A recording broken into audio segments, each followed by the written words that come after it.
In Lesson 4, we talked about male and female understandings. When you watch spirit science, you have two choices in how you understand it. You can come from the left brain, take notes, and carefully see the logic in each step. Or you can come from the right brain. Just let go and don't think. Feel. Watch it like a movie, expanded, not contracted. Either way it will work. My advice is to try and see both angles if possible.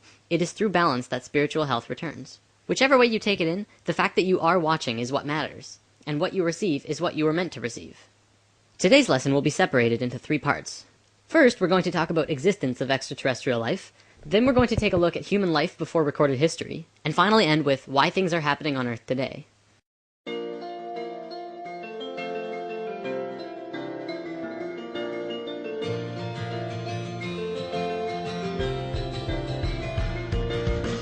Part 1. The Dogon Tribe, Sirius B, and Dolphins. There is an African tribe near Timbuktu called the Dogons, who hold information that would be absolutely impossible to know according to today's standards.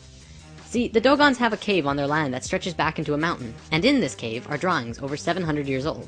Now, the brightest star in the sky to us is called Sirius, now called Sirius A. If you look at Orion's belt, following it downwards to your left, you can see it. The information in the Dogon cave specifically showed the star Sirius. They are very specific about the star, and they have a diagram of not just Sirius' rotational pattern, but a small star orbiting it. They say it's very, very old and very small, and made out of the heaviest matter in the universe.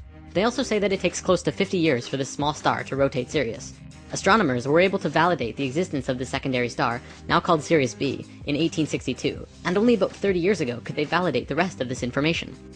The way that stars work, when they get really old, they have 2 options. They can go supernova, or it can blow up as a red giant, cause an explosion, and slowly collapse into a white dwarf. Sirius B is a white dwarf, which corresponds with what the Dogons say. White dwarfs are the smallest star type, estimated to weigh approximately 1.5 million tons per cubic inch. Black holes aside, that would surely seem to be the heaviest matter in the universe, or at least incredibly close.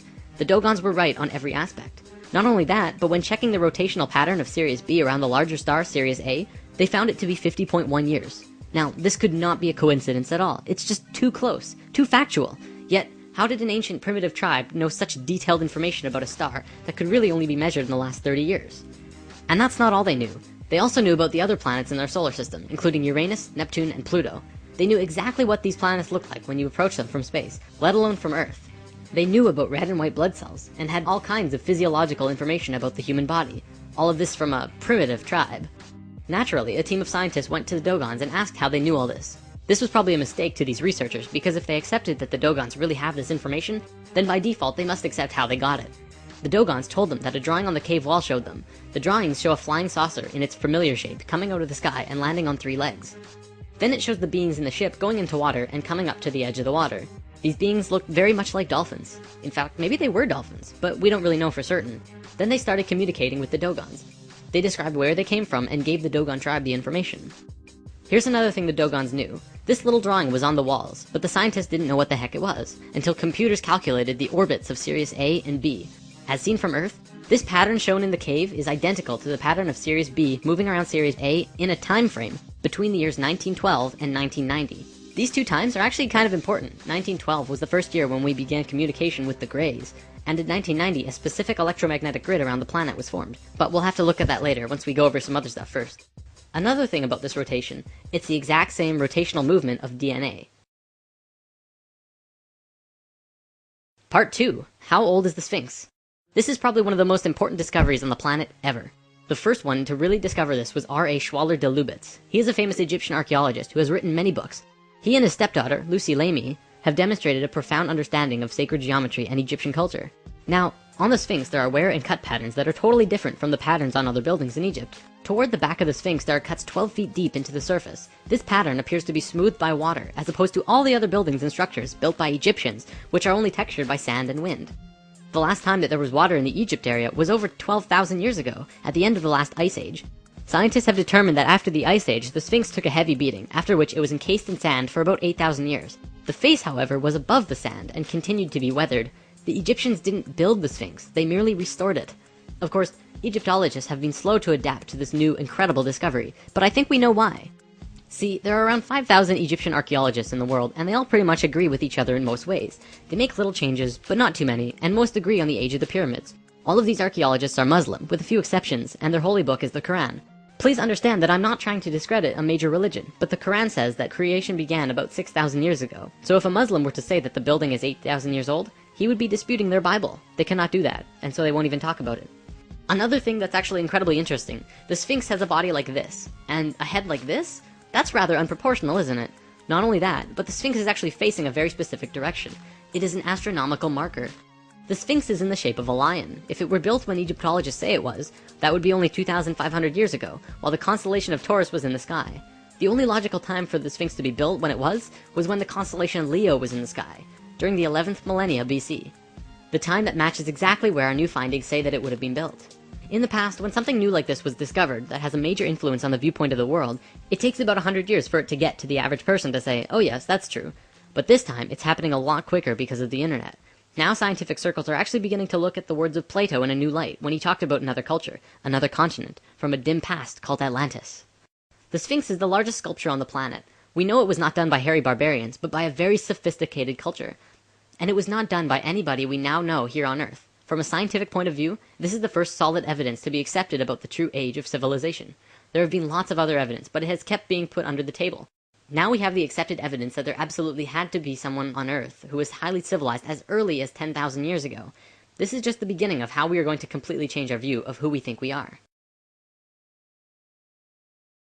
Part 3. Earth's relations to the cosmos.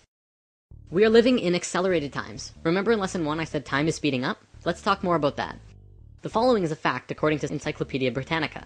From the time of our oldest known civilization, the ancient Sumerians, around 3800 BC, continuing for almost 6,000 years up to about 1900, a certain number of information was collected. Let's say for simplicity's sake, that in that time we learned one bag of facts.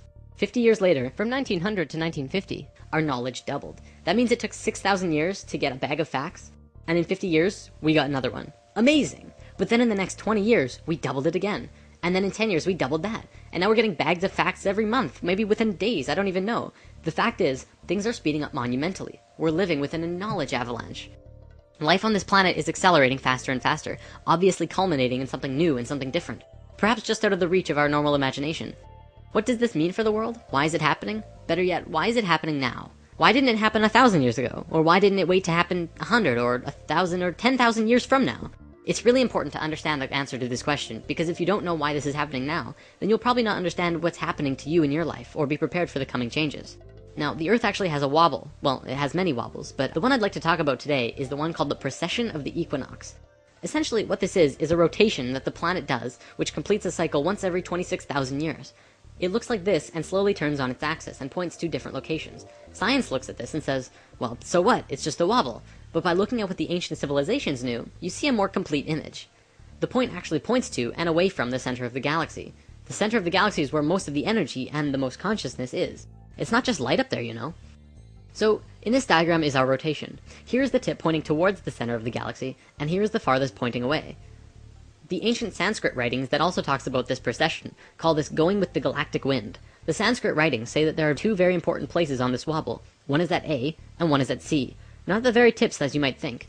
There are also important places at D and B, but not as important as A and C. According to these ancient writings, as we hit position A, we begin waking up. And as we hit position C, we begin to fall asleep. We continue on the cycle, but every time we make a full rotation, we wake up more and more. It works the exact same way as day and night on Earth. You go through this cycle every day, waking and sleeping. But every day, you become a little more conscious. You learn new things. You don't do the same things over and over. I want to talk about religion for a bit, because you can definitely see this wobble over recorded human history. See, when we were the ancient Egyptians, Sumerians, and Mayans and such, we were incredibly wise. We may not have known all of the advanced intricacies of the world that we do now, but we knew about the precession of the equinox, and we had an advanced geometric understanding of the universe that we're going to talk about soon. Then we got dumber and became all philosophical, not quite knowing anymore, but still able to understand many things. This is where things like the Fibonacci sequence and pi and the golden ratio were discovered. And then we got dumber still, and it was around this time that we had a real solid formation of most of today's religions. But you have to remember that these religions were based on earlier writings. They were written by people who understood far more than they did. They just couldn't make sense of it, and that's why many Bible stories just seem ridiculous. Ultimately though, every religion did spawn from a more conscious understanding, so you can't discredit religions completely. You just have to trace them back a bit further. You'll also see looking back that we went from a more female-oriented understanding to an incredibly male way of looking at things, very strict and orderly. Not much room for creative thought, it has to be 100% logic-oriented. back to precession. The Tibetans and Hindus also had these time periods called yugas, which were simply ages. Each yuga had a descending and ascending phase. Many of those who follow New Age beliefs will tell you that we're moving into the age of Aquarius, but not many people know what that means. Well, we're right here on the precession of the equinox, just about at point A. Remember, this is a really important time for us, not just humans, but all of Earth, and perhaps maybe our solar system. This is a chart showing the precession scale with our constellations. The astronomical sign that we see in the sky when we hit point A will be that of Aquarius. Are you ready for this? The big finisher? Can you guess when we're going to hit point A exactly? The Mayans figured it out.